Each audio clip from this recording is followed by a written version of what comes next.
dentre os estudantes do curso de licenciatura em História, há um desânimo em relação à prática da docência, sobretudo frente aos cortes na educação, tais como a redução do número de bolsas do PIBID e dos cortes na verba de custeio das universidades.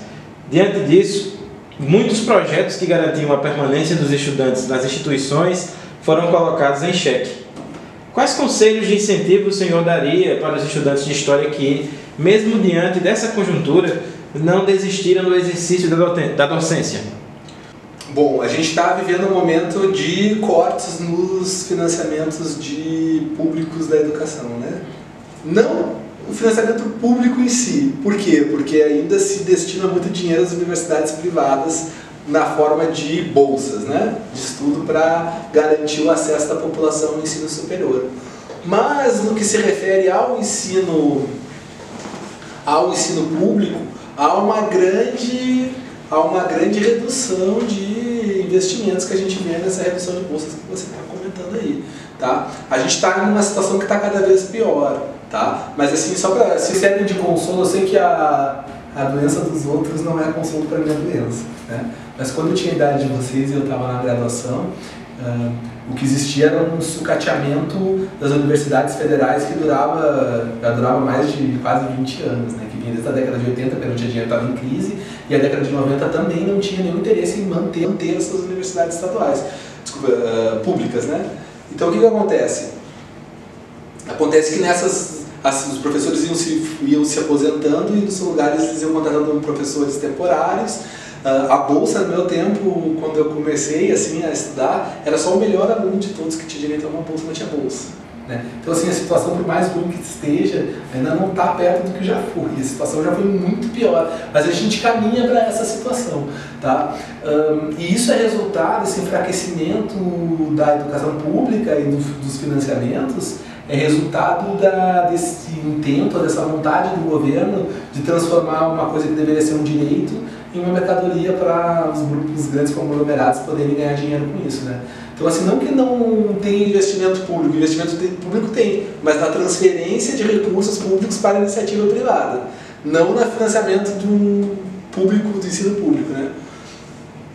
Então assim, nós estamos vivendo esse momento de, vamos dizer assim, de uma retomada dessa perspectiva bem neoliberal, né? Esse é o momento, o neoliberalismo está ressurgindo com muita força, né? Agora assim, será que eles vão conseguir acabar com a universidade pública em tão pouco tempo? Eu acho difícil, né? Depois de todos esses investimentos que a sociedade fez na universidade pública nos últimos anos, eu acho que é complicado, assim, não vai acabar da noite para o dia. Eu acho que isso aí já poderia ter sido feito antes, né? Então assim, não vai acabar. O que a gente vai ver vai ser um momento de diminuição dos investimentos, diminuição de bolsas. Agora assim, vivendo numa sociedade democrática, os religiosos lá já nos mostraram que, se organizando, eles conseguem passar até coisas do tipo ideologia de gênero como lei, né?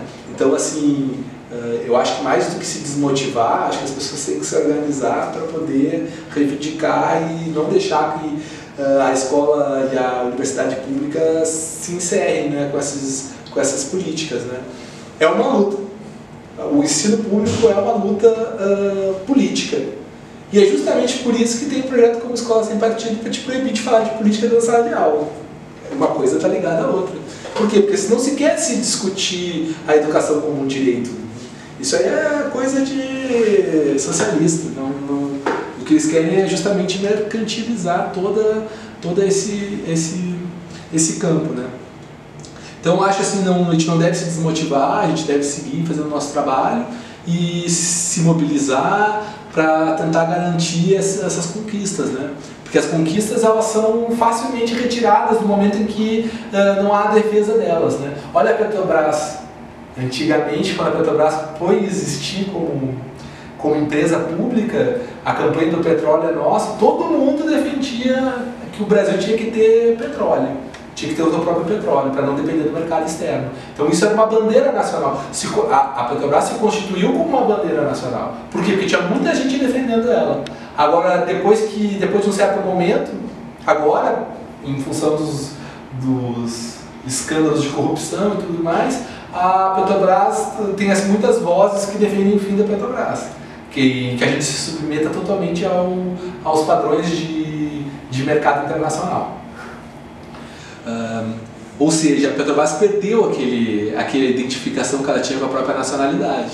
E a mesma relação a gente pode fazer com o ensino público. As pessoas defendem o ensino público para todos? Ou como é que se dá essa defesa? No momento que a sociedade inteira defender que a educação é um bem público e que nós devemos ter todos a educação de qualidade, gratuita, como um direito, não como uma mercadoria, daí a gente vai ter financiamento, a gente vai ter tudo. Então é uma disputa política.